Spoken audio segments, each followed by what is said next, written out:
Hello, everyone. Thank you so much for taking time out of your busy schedule to attend this webcast. Very happy that you're all here. Be many people watching it later as well with the recording, and just really happy that you could all make it. So my name is Bryce Galbraith. I'm one of the principal instructors at the SANS Institute, as well as a consultant when I'm not teaching, and travel around the world kind of talking and doing these things that we're going to be looking at today. And so I want to get right into it because I have some interesting things I want to share with everybody. The title of the talk is How Hackers Run Circles Around Our Defenses. And as a consultant, I deal with this quite a bit, dealing with my clients, helping them understand how this works, and also doing it on their infrastructure to see how well their defenses are actually working or possibly not working so well. And so I want to share some of those concepts and ideas here so that we can be more aware of what the adversaries are actually up to. And I often start my presentations with this slide. I just love this quote from the movie Sneakers from 1992. The world isn't run by weapons anymore, or energy, or money. It's run by little ones and zeros, little bits of data. It's all just electrons. And there's a war out there. It's not about who's got the most bullets. It's about who controls the information, what we see, what we hear, how we work, what we think. It's all about the information. And I think that's really true. And I think it's important for us to realize that when we are considering how hackers might come at us, because who is it that's after this information? This information is power. And there are many out there who will do just about anything to get it. It is powerful. This information can be used for a lot of things in the geopolitical chess game that's playing out around the world. And so you have everyone from the biggest nation states in the world all the way down to cyber criminals and everywhere in between that have decided that they want to come after your ones and zeros and even the electrons and photons and things that are transporting them. And this is really important for us to understand, I think, because these are not your typical hackers. They have incredible capabilities, virtually unlimited resources, courtesy of taxpayers largely. They often have direct access to your electrons through the telecommunications infrastructure. They seem to have a never-ending list of exploits and backdoors and elaborate anonymization, command and control infrastructure. It's not like a regular hacker that you might be able to go prosecute or have some kind of legal action against. Most of the nation-state actors can operate with immunity for the most part. They have plausible deniability. Nobody ever really admits to anything. They kind of operate outside of the law, or maybe just change it to suit their purposes. And the other thing that I think is important whenever you're looking at any kind of an adversary is that they are highly motivated, possibly conditioned as well, to feel that this is their right, their obligation, their duty, for whatever reasons, to come and take your ones and zeros. And so it's a really interesting dynamic because we've got highly funded, highly capable, very intelligent, highly motivated hackers, okay, that have decided to come after our ones and zeros. Now they love three things about us. You know, if you're trying to understand the mindset, one thing they love about us as their victims is our ignorance. Anytime they know something that we don't, it puts them at a huge advantage. And so we have to continually educate ourselves about what they're up to, what their tools and techniques and their procedures and their motivations and just all of it to really understand the threat. We also have to be very careful with our overconfidence. I hear this a lot from people. They'll say things like, it's encrypted, period. And that's never the end of that conversation. That should be the beginning of that conversation. There's a lot involved in encryption. I'll hit on a few of those things here in a little bit. I'll also hear things like it's behind the firewall, or we have IDS or IPS, or one that's very common these days is we're using multi-factor authentication, or maybe biometrics or something like that for strong authentication. And we hear that quite a bit. And people are often surprised to find out that we can routinely bypass those types of protection mechanisms. And it's important that we know how that works. Now, the other thing is apathy, or just lack of interest. And there's a lot of ways this plays out. Many organizations are just not willing or able sometimes to actually put in the effort that's required to adequately defend their organization. So that's another thing we always have to be trying to combating to try to make sure that we stay in the fight, we stay diligent, and we don't become apathetic and just kind of shrug our shoulders at the attacks. And I think we can learn a lot from, I've always liked The Art of War from Sun Tzu. And well, Sun Tzu told us in The Art of War, one thing that I really struck with me a long time ago is that if you know your enemy and yourself, you need not fear the result of 100 battles. If you know yourself but not the enemy, for every victory gained, you will also suffer a defeat. And if you know neither the enemy nor yourself, you will succumb in every battle. And I think that has a lot of parallel to what we're involved with these days, because we have to know our own organization, or know our own strengths and our own weaknesses, but I think almost even more so, we need to understand the adversary and what their tactics are, and how do they do what they do? How do they run circles around our defenses? How do they get past all of these modern defenses? So I want to talk about a few things here. First thing, I like this APT attack cycle. This comes from this website here. If you want to check it out, you can get that. But I think it's important for everybody to know that APTs and other hackers are targeting every industry sector. Now, there really is no sector that's being left alone. So it doesn't matter where you work or what your organization is involved in, chances are there'll be somebody that's coming after you. We have to also realize that we're dealing with the most advanced adversaries that the world has ever known. They have incredible capabilities, many of which we don't even fully understand because they're secret, they're classified. And we have to realize that these are not your typical hackers. They have amazing capabilities, and they have incredible resources and funding, and they work together too. They actually form alliances and accomplices. They also use third parties and businesses and corporations and things to provide capabilities and personnel and things for them as well. Now, they can build tools or acquire tools that are just not readily available to most hackers. They have a lot of money, so they can buy things like exploits, 0 days that are very expensive. They basically weaponize the entire telecommunications infrastructure. When you really go back and start to look at the history of all this, you start to realize they have at the very least turned almost the entire telecommunications infrastructure into a surveillance apparatus for sure, and increasingly even an exploitation platform. And when you have that kind of access to literally to the telecommunications infrastructure, you sometimes have direct access to the ones and zeros, and even the electrons and photons and radio frequencies that are transmitting all this stuff. And that is something to really consider, because that provides them capabilities that are just not readily available to a traditional hacker. All right, so that's very important. Also, it's important that they do a lot of reconnaissance, especially nation states. They not only do they do open source intelligence gathering with things that are readily available on the internet, but they have their whole intelligence community working on this problem. They have information, and so they will do research on the targets and the people and the places and the things and the technologies and basically everything about the target organization and the business partners and contractors and third parties and suppliers and all of it.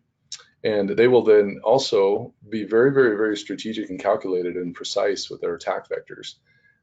Then they very often like to go after administrators. And I know many of you that are listening in most likely have administrative rights on some of the systems that you're trying to protect. And I think it's important for you to know, if you don't already, that nation states and other hackers, they hunt administrators. And it's not really personal, but it kind of is, because they know that you have access. And hackers are very much like water. They will choose the path of least resistance. And when we put a lot of network defenses and other types of technologies and security controls in place, the one thing that remains consistent is that they know that somebody has got to be able to administer it.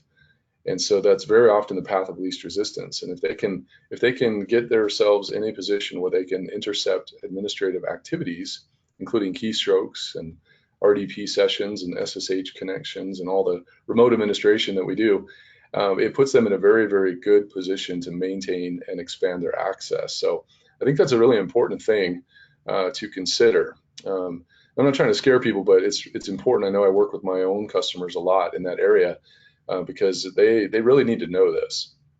Now, the other thing that's important is when you're dealing with the more advanced adversaries, they know about our technologies. They know we have firewalls. They know we have IDS and IPS and antivirus and endpoint security suites and SIMs, and they know about all this stuff, and they have a lot of resources, so they will have these products in their lab. They'll have these big labs. They'll have all these products in there, and they will just make sure that their stuff works despite these technologies before they ever deploy. And I think that's really important for us to realize, because, like, for instance, one of the most widely deployed network intrusion detection sensor on Earth is Snort. It's free and open source, which is great.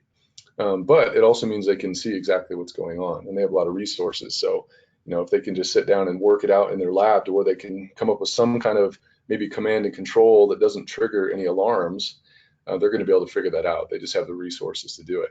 The other thing I think is really important to understand is that even with commercial software, things like the commercial vendors that make firewalls and IDS and all that, is that nation states directly target vendors. And if you didn't know that, that's important to know, because they'll just go after the vendor directly. They'll do things like try to break in. Like recently, there was some of the most advanced nation state malware we've ever seen. Actually ended up being discovered inside of Kaspersky's network. Most likely it was probably Israeli or possibly US spies trying to figure out what Kaspersky was doing, but it was actually discovered inside of their network. And this is a trend. All the different vendors do, or all the different APTs do this kind of stuff. They will try to get a hold of the code, or they'll try to figure out if there's any known vulnerabilities against it, or they'll figure out if there's any way to bypass it. And they'll even get people, try to get their own spies to work at the company. So they'll have an insider who can feed information, possibly even do things like backdoors and so forth. So I think that's important for us if we're really trying to understand how is it that they get around these things. We have to understand, if we have free open source software that everybody can look at and try to improve and make better, how much more so is it when you're the only ones that have access to the closed source code? You can often find issues with those products that nobody else knows about because they can't look at the code. So I think that's actually a really important thing to consider when you're considering how they might be able to bypass some of our products. Now, even myself doing my own work, my consulting work, I don't necessarily have access to all the source code, and I haven't hacked into the companies, and I haven't have planted a spy in the company or anything like that, like they do. But yet we're still able to bypass these things most of the time in practice. All right. So keep that in mind. Now, deployment, it's also important to understand that these nation states, they'll have entire teams dedicated to your organization. And the more valuable your ones and zeros are, the more resources they will allocate. They have division of labor. They have objectives. They're very organized.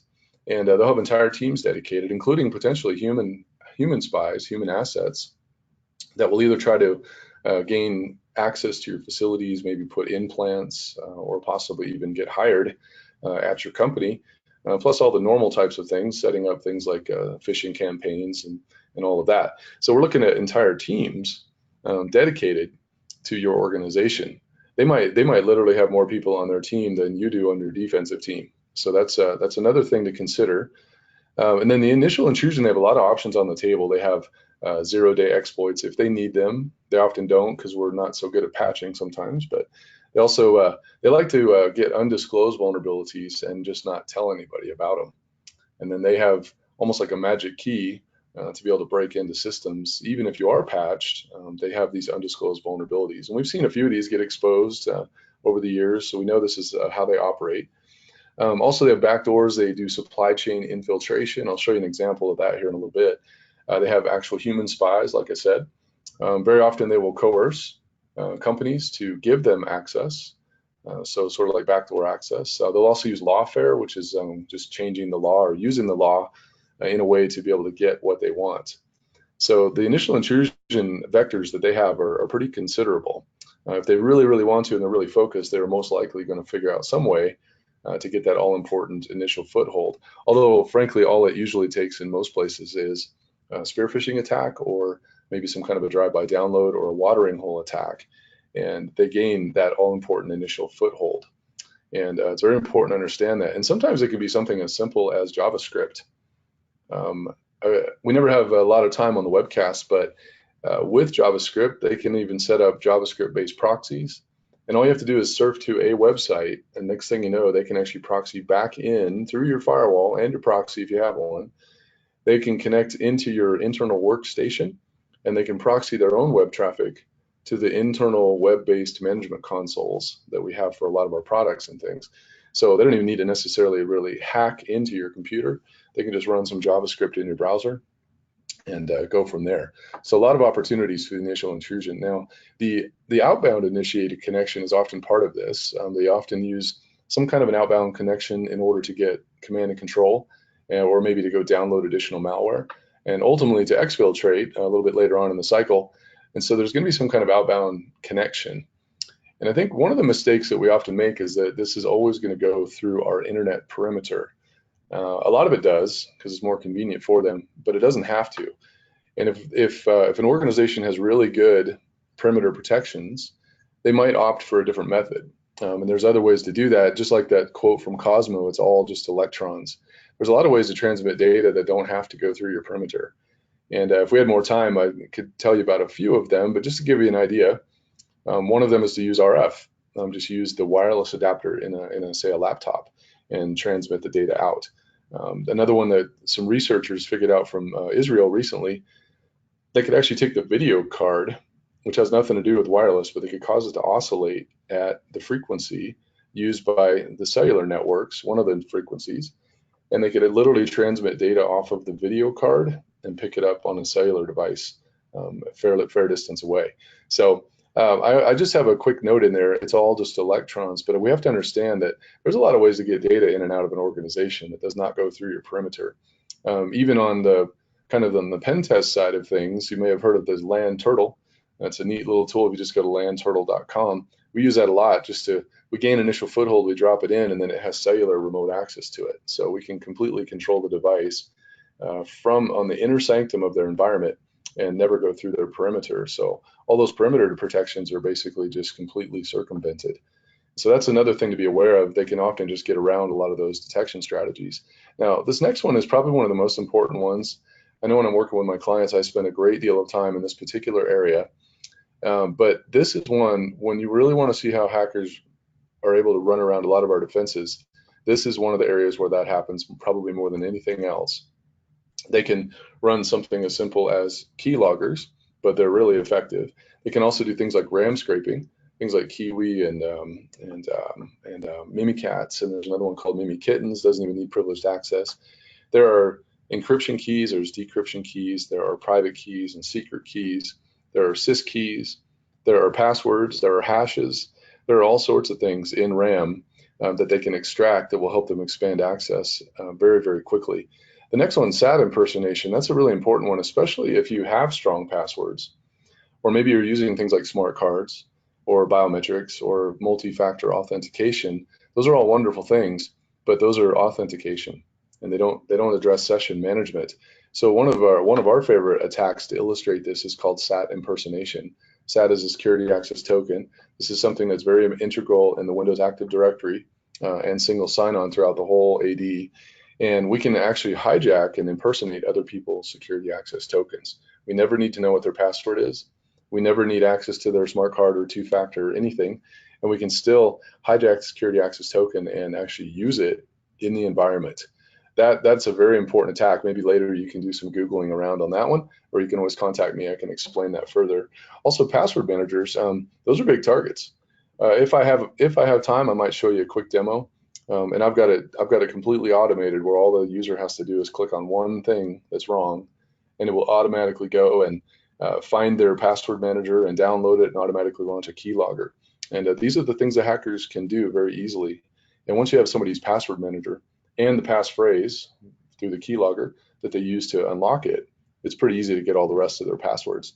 Service accounts have to be stored differently. So everywhere you use a service account, it turns out it is stored in a way that hackers can extract the decryption key and they end up with the password in clear text. And service accounts often have domain admin rights, so that's an easy way to move around. Pass the hash, been around since 1997, still works today. So even if you have strong passwords, they don't necessarily even need it. They can just potentially pass the hash and take advantage of the way authentication works over the network. There's also pass the ticket, which works in Active Directory. And then this one here, this is definitely one you're going to want to explore, especially when you're dealing with the more advanced adversaries, called golden ticket attacks. And in this situation, they can get what we call the golden ticket. And this is referring to the tickets that are granted inside of Windows Active Directory, Kerberos realm. And once they get a hold of a golden ticket, they can impersonate and access just about any entity in all of Active Directory. And it's good for 10 years. And they never need to know passwords or anything for that one. That one's definitely one you're going to want to take a look at if you're not familiar with that. There's also many pivoting techniques that we utilize. So it can be that one single workstation might get compromised, and it could literally put the rest of the organization at risk because of the pivoting and lateral movement techniques that are employed by the attackers. That one right there, we could probably spend another hour or two explaining a couple how those things work, but that is a very important thing to understand because they can do some very, very powerful pivoting and lateral movement. And we use these kind of strategies to get through some high security gateways and jump boxes and all sorts of things. Here's another one you might want to take a look at, DPAPI. this is the data protection API. This is the data protection API that a lot of commercial software uses and third-party applications use in Windows. And it really is the interface to the crypto APIs. And they just recently released a toolkit called the DPAPI NG toolkit. And it actually is able to find the DPAPI system key, which allows you to basically unwind, almost like onion layers. You can actually just peel back all the different layers of encryption that Windows uses. And you can end up getting people private keys and secret keys and all sorts of keys that are being used by Windows. Windows actually has very advanced encryption capabilities in there. But for hackers, when we start talking about encryption, they basically just say, where's the key? And it turns out the DPAPI system key is almost like the master key that can then ultimately lead to the rest of the keys being exposed. That is an amazing attack vector right there, along with some of these others where we can bypass two-factor authentication and so forth. Those things are incredibly powerful, and they can just run circles around our authentication mechanisms using these. So yeah, a lot of possibilities there. Now, using these kind of tactics, they're able to pretty easily move around inside of our organization. The other thing is that once they've achieved either an actual user credential, or in the case of things like SAT impersonation and golden tickets, they've achieved a particular context, security context. They can maneuver around in the organization and strengthen their foothold and move around very easily and never really need to know anybody's password. It's very elegant, actually. And it's not that Windows is broken, it's just the nature of single sign-on. All single sign-on solutions will have similar type of issues. And using those type of tactics and others, they're going to be able to get a hold of the data they're after most likely. And then it's just a matter of exfiltrating it out of the organization. And the other thing is that they have a lot of anti-digital forensics and incident response capabilities. They have good OPSEC, so they try to minimize their footprint. And they're doing most of their post-exploitation actions using legitimate user context. And many organizations are not very well set up right now to identify malicious use of legitimate credentials. And so they end up missing this, all right? Now, this one slide here, I could spend hours going through all the technical details, but there's a lot of stuff you can Google in here when you get more time, and that'll take you down that rabbit hole, and you'll be able to see what I'm referring to here.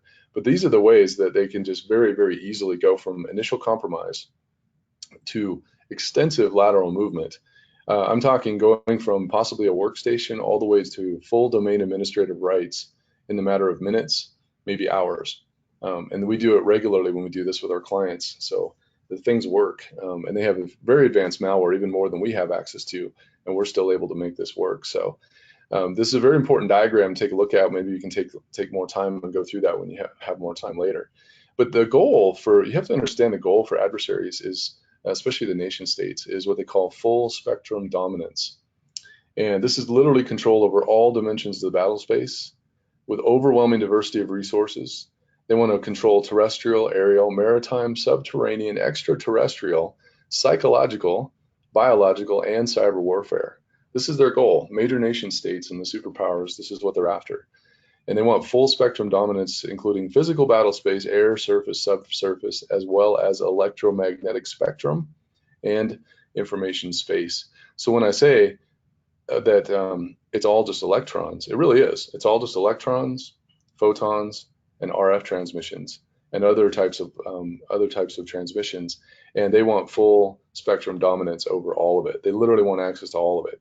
And that is their goal. That's what they're working towards. And they have gone a long way towards that already. And then on our side, we have this. You know, I call it the next gen gate. You know, we have our house we're trying to protect, and we go out and we buy this next gen gate and we put it in front of it, and we think we're going to be able to adequately defend against all of these things on the previous slides here. And that's not going to be enough. Okay, we're going to need more than that for sure.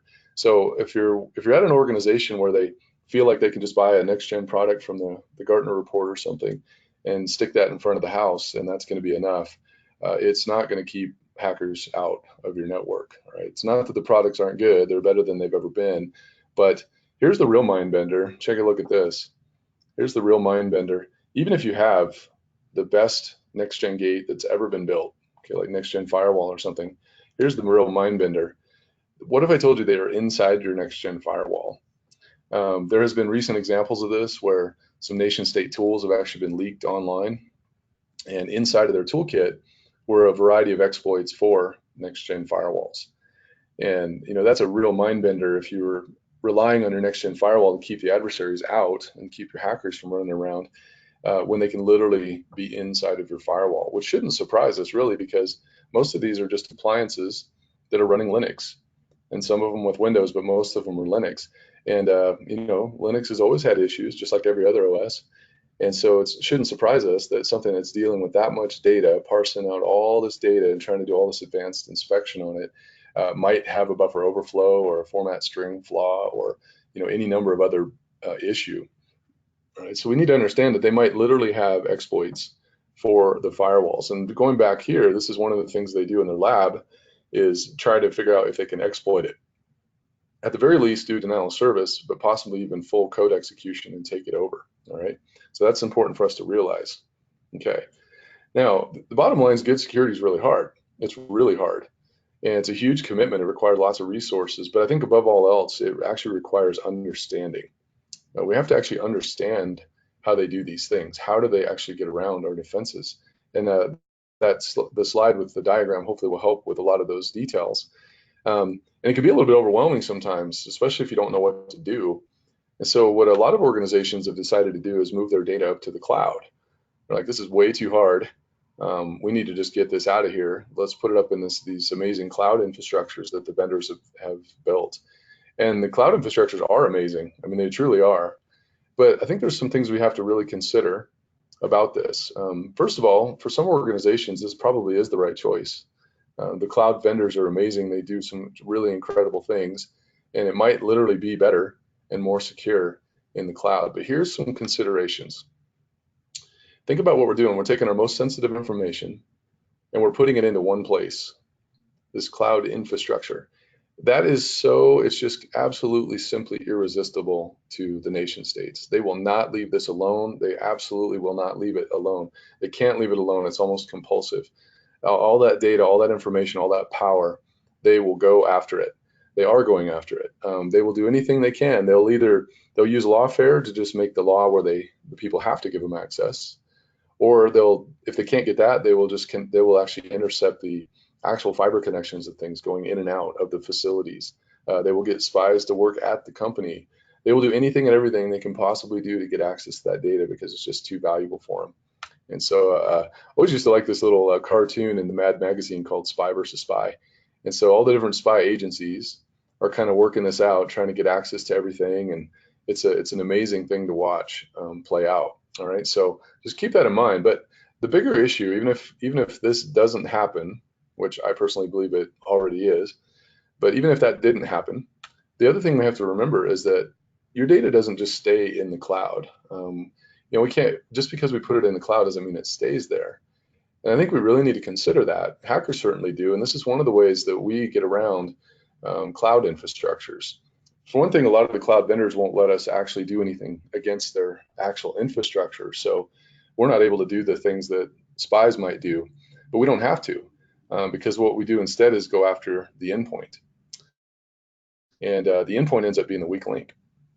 So a lot of organizations have decided, let's just put all of our data in the cloud, and then we're going to let everybody do BYOD, bring your own device. I call it bring your own destruction because it's almost as if we forgot everything we learned about security. We're letting users have full admin rights on whatever device they want to connect with, and it could be in any sort of disarray, missing patches, and all sorts of things. And then connect up to any free Wi-Fi they can possibly find anywhere. Also, the cellular network has a lot of issues, including the whole SS7 protocol, stay in hotels and coffee shops and all free Wi-Fi everywhere. And then the systems can be in any state of disarray. A lot of endpoints have malware and things on them, keystroke loggers, all kinds of stuff. And if an adversary is targeting your cloud infrastructure, one of the easiest ways to do that is to go after the endpoint. Go after one of the workstations, especially one of the administrators' workstations, and just get one of the admins of the cloud. And there's actually been some high-profile breaches that's exactly what they did. All right, and a lot of these devices are not exactly set up securely. And if we don't have any administrative control over that, we really have no way of protecting that. So when we illustrate this to our clients, that's what we often end up doing. We'll just go after the endpoints, and then we can get access to whatever we need from there. And this shouldn't really surprise us because Ed Snowden, some people love him, some people hate him, but I think we can all agree that he was in a position to be aware of some of the capabilities of not only his own nation state, but many others around the world. And he made a statement that really struck me when I heard him say it. He looked right in the camera and said, "Endpoint security is terrifically weak." Those are pretty strong words. There's a lot of words you could have used there, but terrifically weak is very, very strong. And I think he was in a position to be aware of that. And a very recent example, this just came out just in the last few days. There's an Israeli company called NSO Group, and they have an incredibly powerful malware campaign and spyware platform that they use on iPhones and things. And the reason why this came out was one of their employees decided to try to sell it online for $50 million in Bitcoin, I believe it was. And so they were kind of a secretive group, but now they're kind of out in the open. And they're not the only one. There are many of these.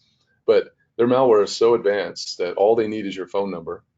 It only takes one text message, and they're able to hit the software that handles the text message. They can deploy this, break through the walled garden in iOS, and deploy the malware on the phone, jailbreak the phone behind the scenes, get through all of the protections of the iPhone, and get access to everything, as it says in the article, everything. And they can turn on the microphone, they can turn on the cameras, both forward and backwards. They can get any data that's on the phone, essentially, GPS tracking, you name it. Okay, download additional software. And I think that's important for us to realize because if we're going to put our data in the cloud and we're going to let people use their devices to connect to it, this is going to be one of the ways they run circles around our defenses. It's not really the cloud's fault per se, but it's going to be something we're going to want to deal with. All right. Now, that's even too much work. This is even better here. This is a recent example where they found 700 million. That is nearly 1/10 of the human population, for reference. 700 million Android phones with pre-installed backdoor software. Okay, so it literally came from the manufacturer. And if you look at what this thing collects, it's all of your SMS text messages, the content, all your call logs, personally identifiable information, so they can tell exactly who you are. Unique numbers like your IMEI that's globally unique on the cellular network, geolocation, a list of all your apps, because a lot of the apps, even the ones that encrypt things, they don't encrypt it on the file system. It's usually encrypted over the network, so they'll know what you're using and maybe even be able to go get it.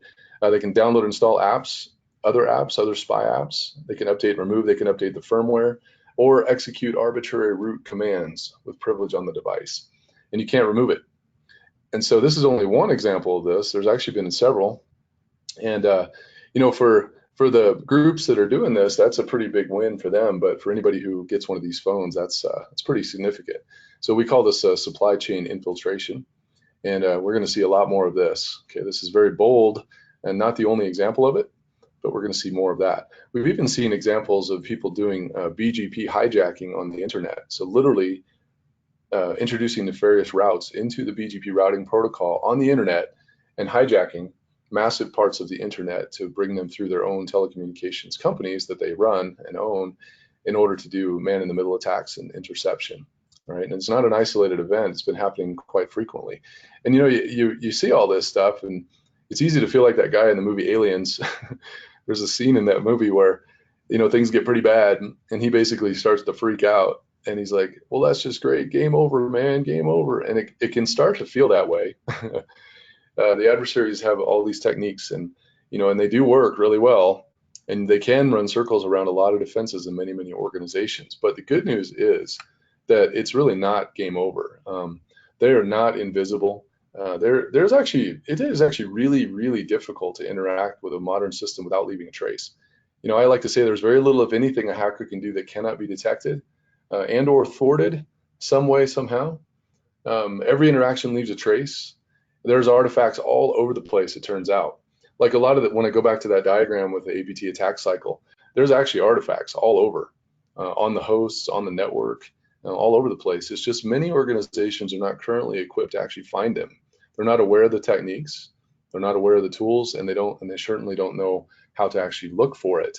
There's also ways to just completely disrupt the activities. Many of them can actually be stopped.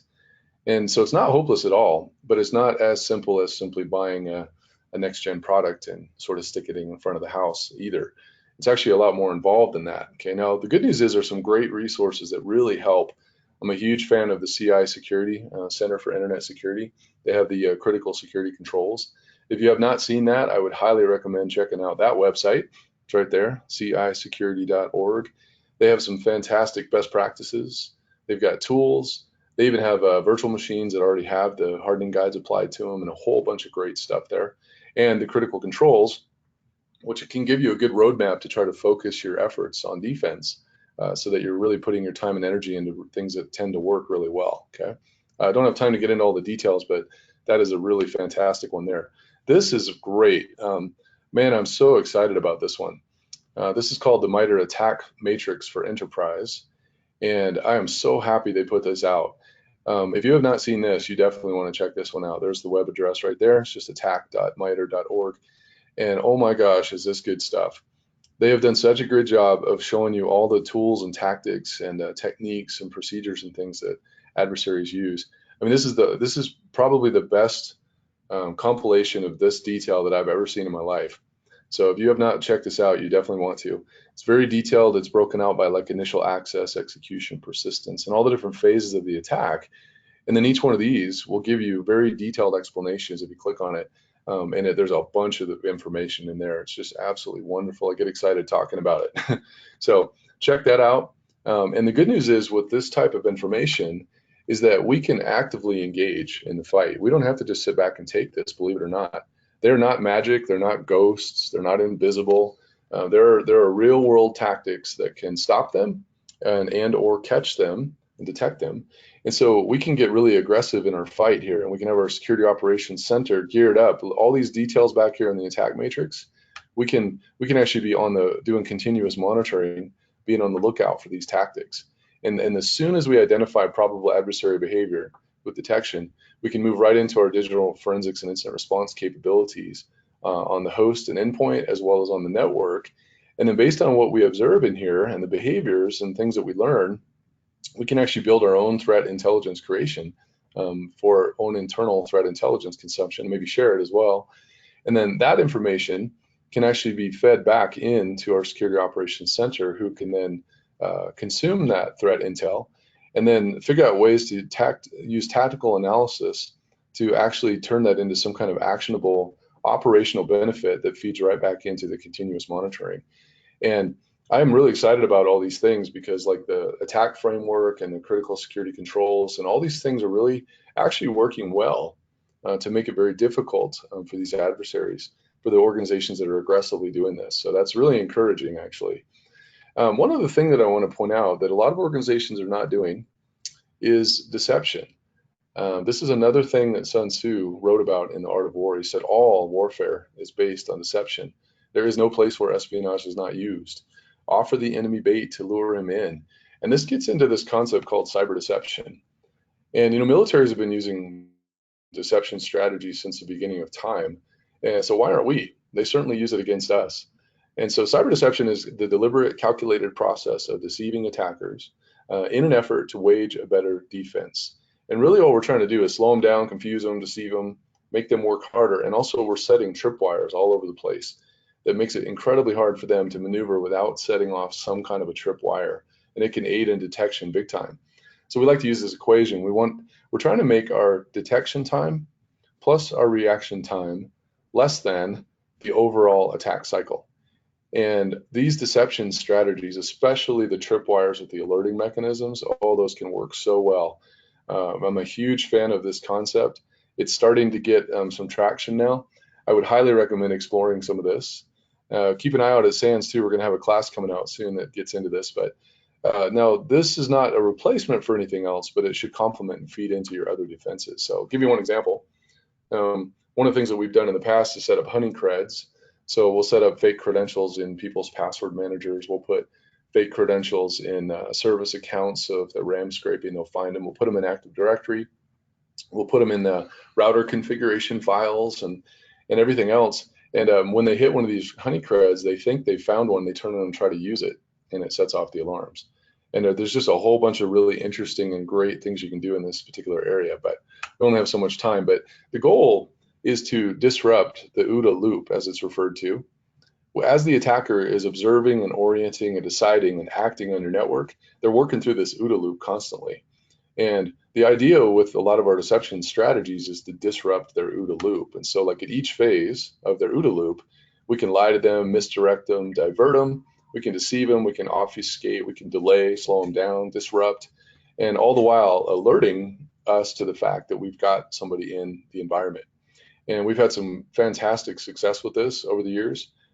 Some of these strategies we actually did find and capture some nation state malware, which was later reverse engineered, and all those IOCs, indicators of compromise, were shared with the world to help eradicate that whole sort of train of malware. And so this stuff works really well. It makes me excited just even thinking about it, okay? But we're almost to the end of our webcast here, so just a few more tips to kind of focus on, just some direction on these concepts here. Try to focus on increasing your visibility into your infrastructure. So if you have blind spots, places that you can't really see into, that's a good area to focus on so that you can see what's happening. Also, anything and everything that you can do to try to detect unauthorized changes as close to real time as possible is going to be incredibly helpful on your defense, because whenever a hacker is interacting with your environment, there will be changes.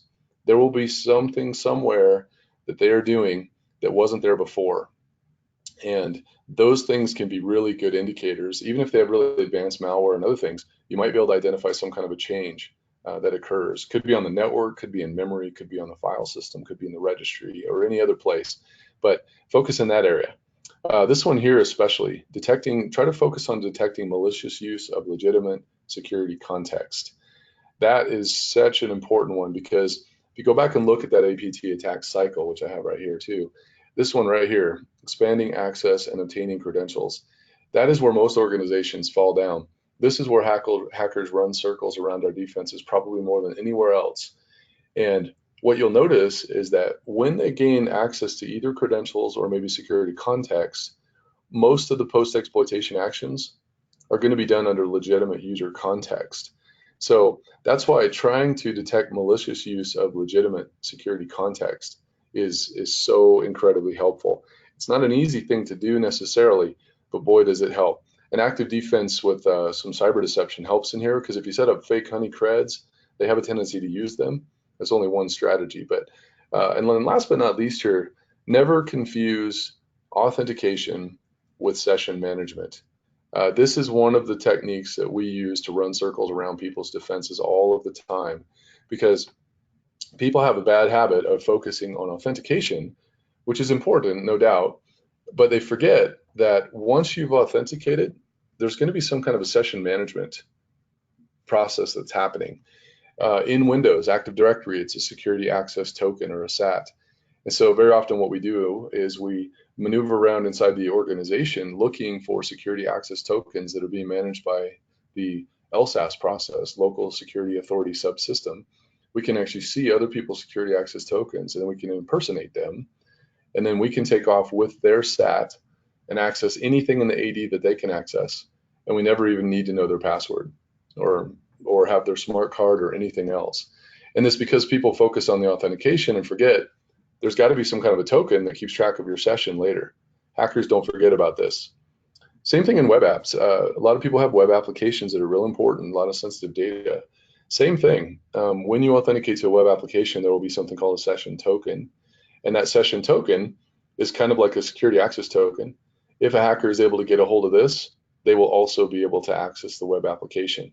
And they will be able to bypass authentication, multi-factor authentication, and all of those things.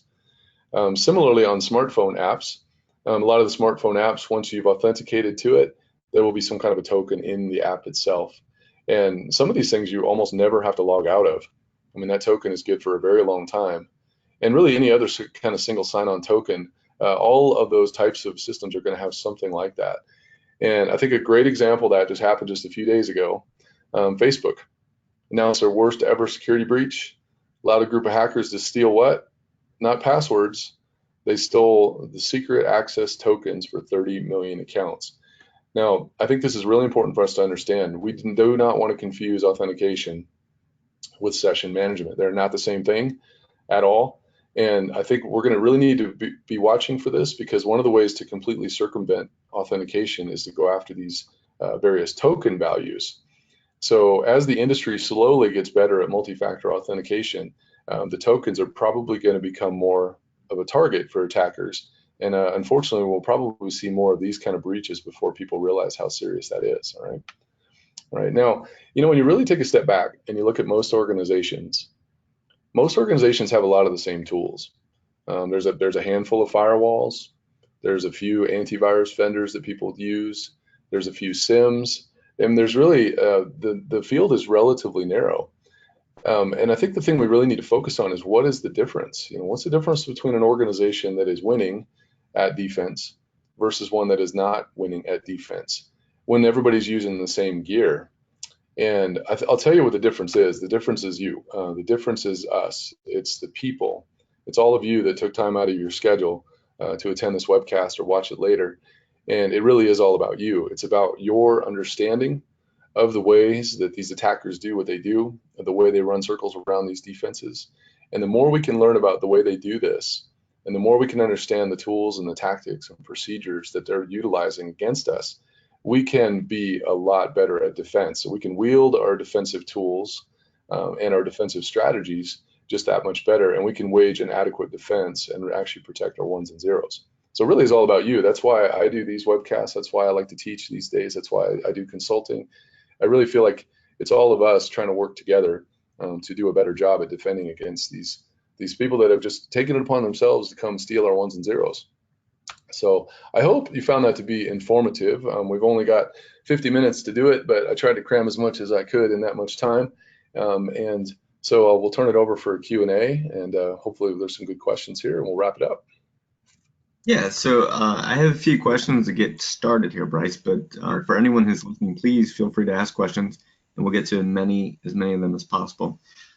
So Bryce, I have a pretty specific question about supply chain compromises. So instead of being specific, I'd like, what could someone do to start checking their hardware for possible supply chain compromising? That's a great question. So supply chain compromise is probably one of the more difficult ones to deal with, frankly. I'm not sure I will be able to give a great answer in the time we have. It's a big problem, because when you start looking at your supply chain, there's a lot of different components to it. Even the vendor you're buying the product from has other vendors that it uses that build components and even do some of the manufacturing. And so supply chain is often almost like a recursive rabbit hole. You go down one chain and you find out that vendor uses 12 different vendors, and it can be very difficult in practice. Probably not the answer you want, but the supply chain infiltration dynamic is a challenging one for sure. I'm not sure I can give you a really good answer in the time we have here, but I would do some Googling on this, because it's a big topic right now and there's a lot of people discussing it. And there are some recommendations on how to at least go about starting that process. But that's not something I've done a lot with, frankly. We just always like to point it out and point out examples that we've found in the wild, because I believe that's probably going on a lot, actually. It's just kind of hard to find sometimes. So, thanks, Bryce. Yeah, sure. Next question: any suggestions about session management? Yeah, so the session management thing is a huge part of this. We like to do session management where it's not just the token. There needs to be something else that's kind of unique to the individual. And so like with smartphone apps, you might be able to tie it into something that's unique to the phone, not just the token, but something that's unique to that phone. It's also not a bad idea to re-authenticate the user periodically, especially nowadays with biometrics and things. It's a lot easier to do, and just re-verify that it really is the person that you originally gave the token to. You don't just issue the token and then have it be good for days or weeks or months.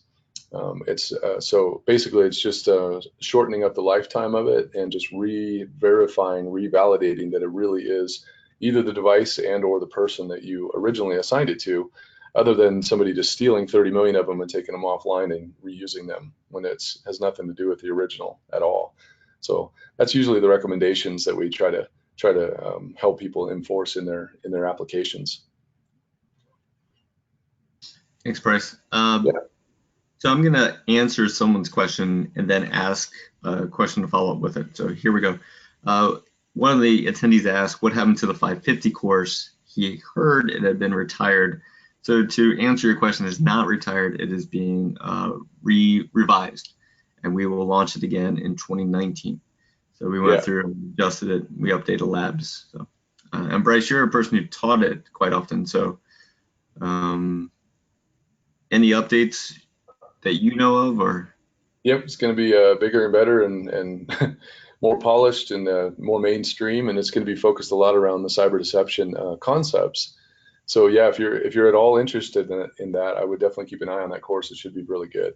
So it's one of my favorite topics these days. So I'm excited about it because it's one of the few areas where we as defenders actually have an advantage because it's our house. You know, it's our organization, it's our networks, it's our systems. And it gives us a lot of opportunities to trick and deceive the adversary. And it's one of the few areas where we actually have an advantage. Okay, it's the one thing they can't put in their lab. They don't know exactly what we set up or what tripwire we've set up. And it's really difficult for them to maneuver without triggering some of the alarms. Real quick example, I travel a lot. I have a device.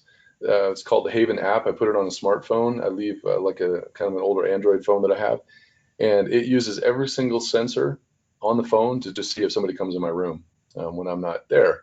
So even if they flick the light on, the light sensor will detect it. If they talk, the volume sensor will start recording. If they move it, jiggle it, it'll start recording, and it immediately sends the information to me. So even if they confiscate the phone, it's too late. I've already got all the evidence. And I think that's actually a really good analogy for some of the cyber deception stuff, because when you know your own house, and it's your systems and your network and your everything, there are ways to set up tripwires that they can almost not avoid. And there's almost no way for them to get to the information assets you're trying to protect, at least some of the really important ones, without them triggering some kind of an alarm. And that's what that course 550 is going to really get into, kind of the whole philosophy and lots of tools and tactics and things that can really help with that. So yeah, that's going to be really great. So keep an eye out for that. Hey, Bryce, I have a practical question about cyber deception. Is it just one person in the office that decides, hey, we're going to be deceptive, or how do you start the process of introducing deception into your organization? That's a great question. It is sensitive information, so you do have to limit the dissemination of it.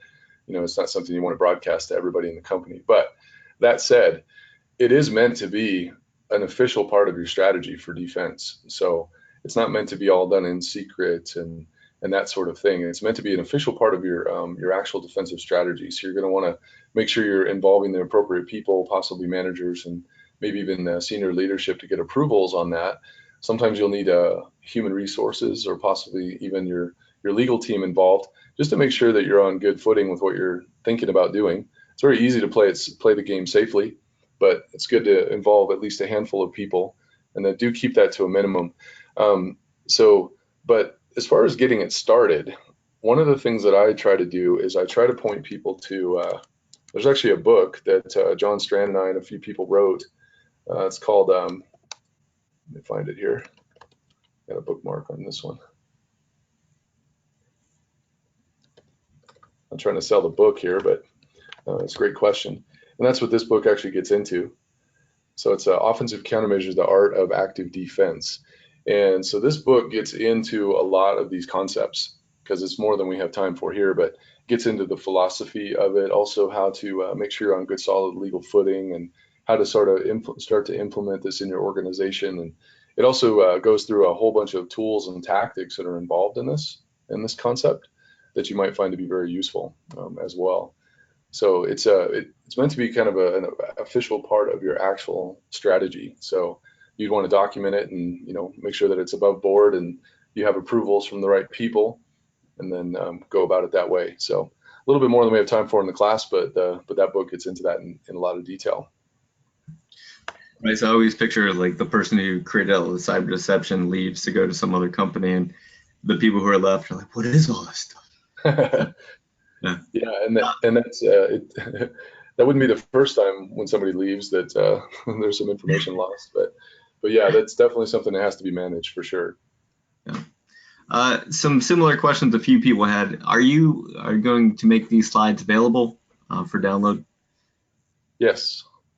Okay. So for everyone listening to the recording or listening now, if you go to sans.org/webcast and do a search for this, how hackers run circles around your defenses, then you'll be able to find these slides by logging into your SANS account and hitting the button. Okay. And then let's see. Scott asked, I'm curious about an early comment of using in-browser JavaScript to proxy to internal resources. How is this possible given same origin policy? Yeah, that's a good question. And a lot of these things, it will depend on certain things with browsers and so forth. And the same browser origin, that does actually get in the way of some of the attacks. But there's quite a bit of research on this. Dan Kaminsky's done a lot of research on this, and there's the browser exploitation framework that implements some of these attacks. And there's even this one here. I'll just do this real quick while I got everybody on here. This guy has actually discovered how to do an entire Linux distribution in nothing but JavaScript. So when you run this, it actually downloads JavaScript and loads up a Linux distro in here.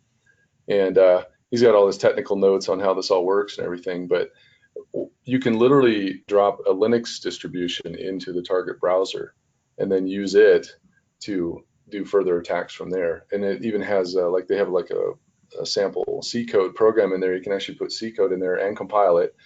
And then you can execute binaries that you've just compiled inside this Linux distro that's running in nothing but JavaScript on the target. It's crazy.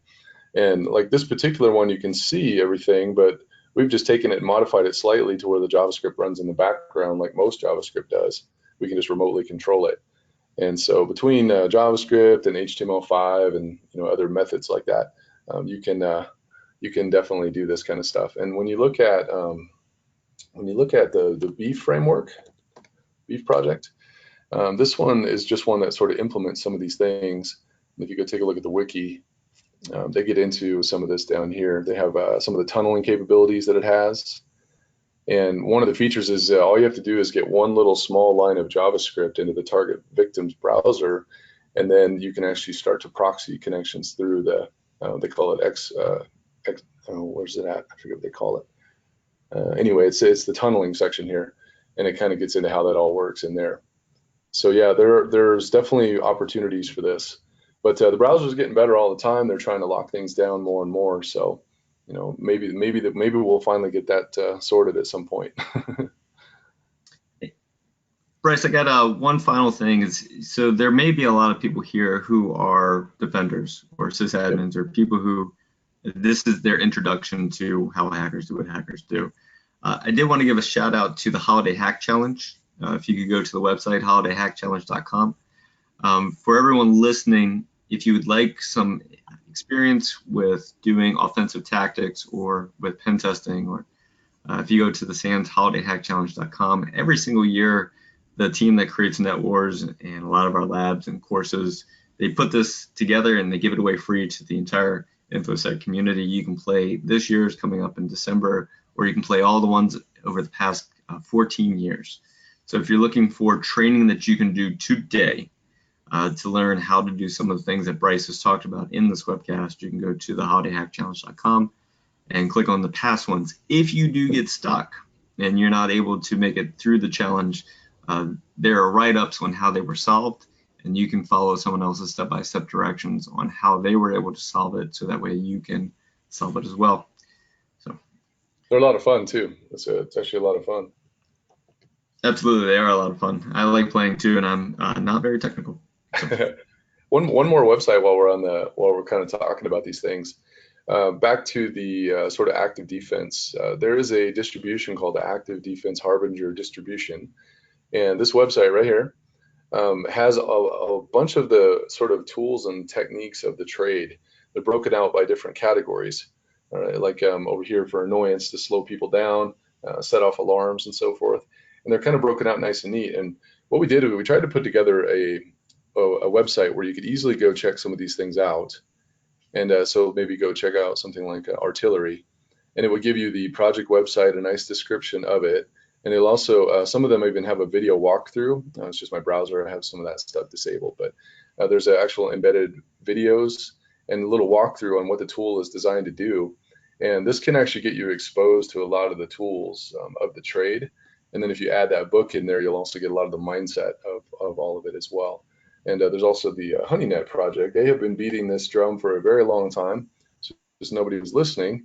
But people are finally starting to wake up to the importance of cyber deception. And so that's a great one there too. And Jason, you mentioned how do you get this started in your organization? One thing that's happened recently is the Gartner group has come out and said that cyber deception is one of the top 10 strategies people need to be looking at. So if you're looking to get sort of credibility from a reputable organization, you can just search on Gartner cyber deception, and they've got some really nice write-ups on there. It will also help you understand the mindset and the philosophy and how it's meant to be part of your defensive strategy. So a lot of good stuff. Pretty exciting. I'm glad to see this gaining traction. Bryce, thank you so much for the presentation. If you enjoyed today's presentation, feel free to leave that comment in the questions tab. And Bryce, I'm going to turn it over to you for last remarks, and then over to Ruby to finish us for today.